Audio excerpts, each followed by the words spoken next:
Hi, my name is Jessica Pruett. I'm a senior here at Southeastern Oklahoma State University. I have done my construction project. I am covering confined spaces, a topic that I feel is not discussed far enough. What I'm going to discuss here with my project is some violations I found as well as some compliances. I used of course, standards and regulations from 29 CFR 1926 OSHA Construction Industry Standards and Regulations. This is my own personal book. So I use that. So the first thing, we're just going to move right in on my project here. As you can see, I have two battery tanks that are oil-filled tank batteries, okay? I got several employees that are working around.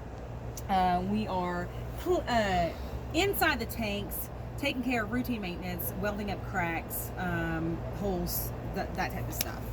The first violation here, of course, is from Confined Spaces, 1926-1202, okay? And what I see here is this hatch. This is a hatch, and this is a hatch right here, okay? That's entrance into the battery tanks.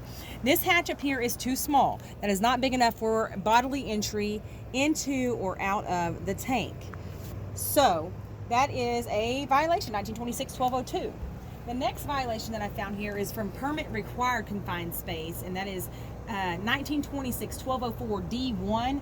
Testing and monitoring equipment needs to comply, and it should be provided to each and every employee. As you can see here, I have an employee down here working. There's no H2S monitor. You go over here, I have two employees that both have H2S monitors on. In this industry, you must wear H2S monitors. All right, my last permit required violation, confined space violation that I found was regulation 1926-1204 D9. Any other necessary equipment for entrance into or out of the confined space. As you can see here, there's no additional equipment. These employees have no SBCAs. They have no SCBAs. I'm so sorry. They have there's no emergency equipment there in case of an emergency. So for compliances, this is based off the confined space general requirements.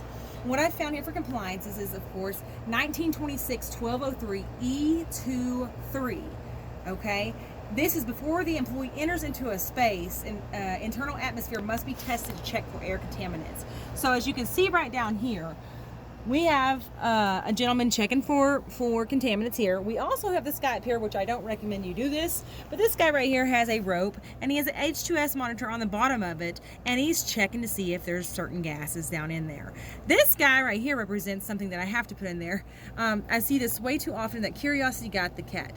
This happens way too often. People want to know what's going on, what's it like down there. Stay back, do not get close to a situation until you know the atmosphere and its conditions. The next compliance that I do have here is from Confined Space General Requirements, and it's 1926-1203 E26. The atmosphere must be continuously monitored. As you can see here, our gentleman here in this hatch is continuously monitoring the tank to make sure that no additional contaminants pop up that could injure the employees inside. Okay, moving on to my case study. I'm going to discuss my case study, which was about a couple of employees that worked for, it was two plumbers that worked for Gladiator, Rooter, and Plumbing. They worked out of San Francisco. They were hired by Gate Gourmet on July 11th, 2019, this year.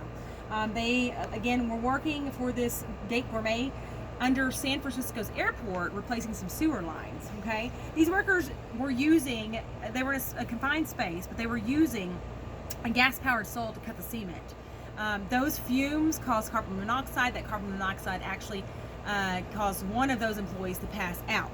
Those employees were rescued. They did survive. There was no fatalities, and they ended up in the hospital for several days. With that, the hiring company Gate Gourmet was actually fined $18,000 for one serious accident, and that was because they failed to communicate with Gladiator, Rooting, and Plumbing that it was a permit required confined space. So they were fined for that. The hired company, Gladiator, Rooter, and Plumbing, was fined $50,850 for 8 violations, including, of course, they didn't know about the permit required. They didn't pass on any information about the permit required to the employees. They had no training implementation. They had no training program for confined spaces in place. So this was a serious situation, and I hope that none of these problems happen with anybody at a workplace or work environment. And this is a bit of information for you. Thank you so much.